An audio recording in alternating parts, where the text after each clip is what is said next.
శ్రద్ధ లేని వాడికి సంవత్సరాలు గడుస్తాయి, అలాగే ఉంటాడు.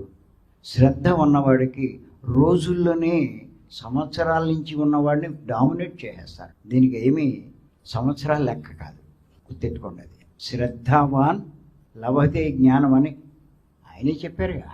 ఉంటాయి, మన పనులన్నీ ఉంటాయి. ఉన్నా సరే మనం ఇచ్చే ప్రయారిటీని బట్టి ఆధారపడి ఉంటుంది.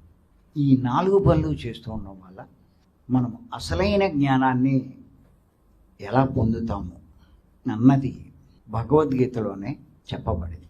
4వ అధ్యాయంలో 38వ శ్లోకం. కాబట్టి నోట్ చేసుకోండి. జ్ఞానం ఎలా వస్తుంది, ఎక్కడి నుంచి వస్తుంది, ఏమిటంటే ఆ శ్లోకం, నాహి జ్ఞానేన సదృశం పవిత్రమిహ విద్యతే తస్వయం యోగ సంసిద్ధ కాలేనాత్మని విందతి. ఆ శ్లోకం తర్వాత రాసుకోండి, తాత్పర్యం రాసుకోండి. ఈ ప్రపంచంలో జ్ఞానంతో సమానమైన పవిత్రమైన వస్తువు ఏదీ లేదు, శ్రీకృష్ణ భగవానుడు చెప్పింది.